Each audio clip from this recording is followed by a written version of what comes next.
Hello student, केएसएन chemistry classes में आपका स्वागत है। बच्चों, आज हम बेसिक केमिस्ट्री में एक अलग तरह के टॉपिक को पढ़ेंगे जो कि वेरी मोस्ट इम्पॉर्टेंट टॉपिक है और आपको वो पता होना ही चाहिए। हम तुल्यांकी भार को कैसे निकालें। कई बार हमको अणुभार निकालना आता है, परमाणु भार पता होता है, परंतु तुल्यांकी भार नहीं पता होता है। कई बच्चों को आज तक तुल्यांकी भार के बारे में नहीं पता है। तो आज हम तुल्यांकी भार को इस तरह पढ़ेंगे कि ज़िंदगी में आप भूलोगे नहीं। तो चलिए शुरू करते हैं। देखिए, आपके सामने लिखा है तत्व का तुल्यांकी भार। ठीक है, तत्व का तुल्यांकी भार, पहले आपको फार्मूला पता होना चाहिए। बेसिक नॉलेज में तो सबसे पहले आपको फार्मूला पता होना चाहिए क्या होता है। तो फार्मूला क्या होता है आप देख लीजिए। तुल्यांकी भार बराबर होता है परमाणु भार व संयोजकता। ठीक है, क्या होता है?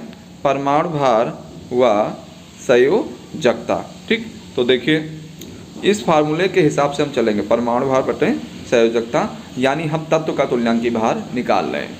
तो देखिए, सबसे पहले जैसे मैंने आपके सामने लिया है, सोडियम का तुल्यांकी भार निकालने को मैंने कहा है आपसे। कहा है कि सोडियम का क्या निकालें? तुल्यांकी भार निकालें। तो सोडियम का तुल्यांकी भार निकालने के लिए आप क्या करोगे? देखिए, यहाँ Na का आपको तुल्यांकी भार निकालना है। तो सबसे पहले आपको Na का क्या पता होना चाहिए? आपको परमाणु भार पता होना चाहिए। ठीक है, Na का क्या पता होना चाहिए? परमाणु भार पता होना चाहिए। तो Na का जो एटॉमिक नंबर होता है वो होता है 11 और परमाणु भार जो होता है वो होता है 23। कितना ध्यान रखिएगा।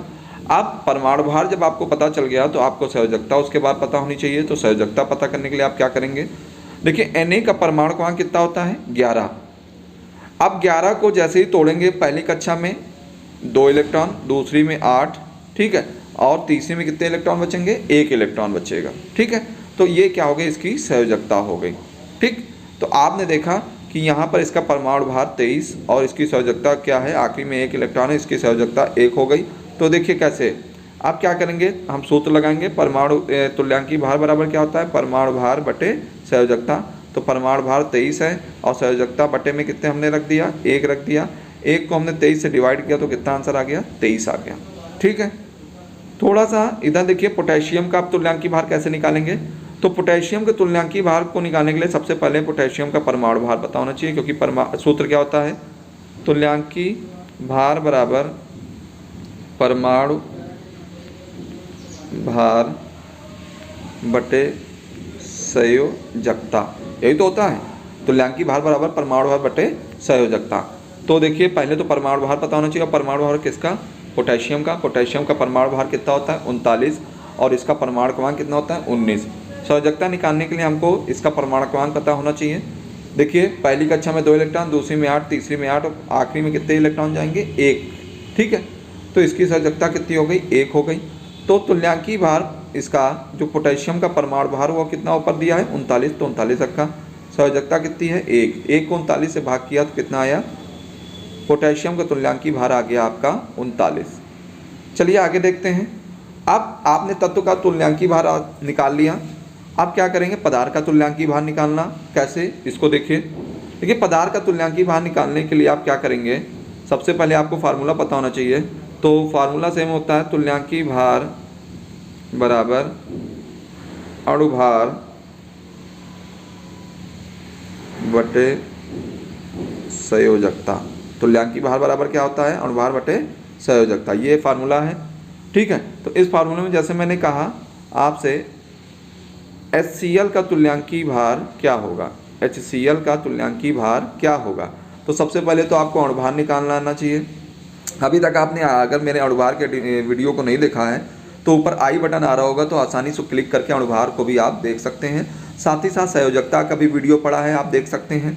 ठीक है, आई बटन पे। और मेरी प्लेलिस्ट पे जाइए, इंटर के जितने भी चैप्टर हैं उनको चैप्टर वाइज वीडियोस आप देख के नोट्स बना सकते हैं। 85+ मार्क्स आसानी से गेन कर सकते हैं।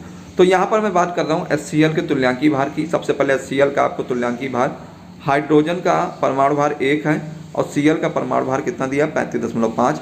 तो अणुभार निकालने के लिए हम लोग क्या करेंगे? HCl का अणुभार, हाइड्रोजन H कितने हैं? 1, तो 1 लिख दिया, और Cl कितने हैं? प्लस 35.5। दोनों को जोड़ा तो आंसर आया 36.5। संयोजकता क्या होगी? 1 होगी। HCl की संयोजकता क्या होगी? 1 होगी। देखिए ध्यान से, HCl की संयोजकता यहाँ पर क्या होगी? 1 होगी। कैसे? देखिए, हाइड्रोजन पे क्या होता है? +1 चार्ज होता है और Cl पे क्या होता है -1 चार्ज होता है। दोनों के चार्ज यानी आवेश क्या हैं, बराबर हैं। दोनों अगर आवेश बराबर है तो वही उसकी संयोजकता हो जाती है, यानी इसकी संयोजकता HCl की कितनी हो गई, 1 हो गई। इतना समझ में आया। तो देखिए HCl की संयोजकता यहाँ पर कितनी आपने लिख रखी है, 1 ले रखी है।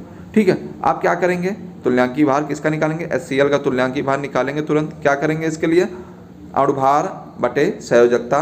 अणुभार 36.5 और इसकी संयोजकता कितनी है, 1। तो 1 को अगर 36.5 से भाग करेंगे तो HCl का तुल्यांकी भार कितना आ जाएगा, 36.5। ठीक है, आगे देखिए, आगे क्या है, आप H2SO4 का तुल्यांकी भार निकालना है आपको। H2SO4 का तुल्यांकी भार कैसे निकालेंगे, देखिए H2SO4 का तुल्यांकी भार निकालने के लिए सबसे पहले हाइड्रोजन, सल्फर और ऑक्सीजन के आपको परमाणु भार पता होना चाहिए। हाइड्रोजन का परमाणु भार 1 होता है, सल्फर का परमाणु भार 32 होता है और ऑक्सीजन का परमाणु भार 16 होता है। तो अब H2SO4 का हम क्या निकालेंगे, अणुभार निकाल लेंगे। यहाँ पर देखिए आसानी से, हाइड्रोजन कितने हैं, 2 हैं और परमाणु भार कितना है, 1। तो 1 गुणे 2, क्योंकि 2 हाइड्रोजन है तो गुणे 2 कर दिया, प्लस सल्फर का परमाणु भार कितना है, 32 और ऑक्सीजन का परमाणु भार कितना है, 16। और कितने ऑक्सीजन है यहाँ पे, 4, तो गुणे 4।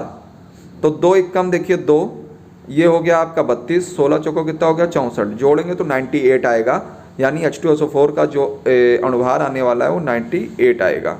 ठीक, अब संयोजकता कैसे निकालेंगे, इसकी संयोजकता देखिए 2 है। अब ये 2 संयोजकता कैसे हुई देख लीजिए, यहाँ पर आसानी से भाषा में देखिए। संयोजकता निकालने के लिए आप क्या करोगे, H2, थोड़ा सा छोटा लिखता हूँ, H2SO4। तो यहाँ कितने हाइड्रोजन है, 2।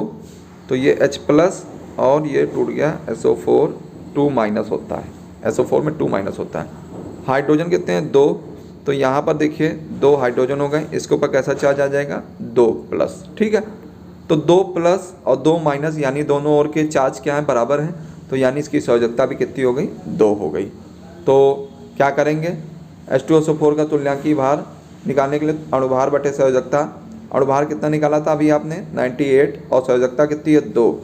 तो 98 को जैसे ही आप 2 से भाग करोगे, मतलब 2 को 98 पे भाग करोगे तो कितना आएगा, 49 आ जाएगा। कितना आ जाएगा, 49 आ जाएगा। तो इस प्रकार आप पदार्थ के अणुभार भी निकाल सकते हैं, पदार्थ का अणुभार भी निकाल सकते हैं आसानी से, पदार्थ का अणुभार। ठीक है, और साथ ही साथ आप तत्व का भी तुल्यांकी भार निकाल सकते हैं। दोनों तरह से आपने सीखा। तुल्यांकी भार का वीडियो बहुत ही सरल तरीके से सिखाया गया है। अगर आपको समझ में आया है तो इसको कमेंट जरूर कीजिएगा और वीडियो को ज़्यादा से ज़्यादा लोगों के साथ शेयर कीजिए, सब्सक्राइब कीजिए, लाइक कीजिए, कमेंट कीजिए। जय हिंद, जय भारत, धन्यवाद।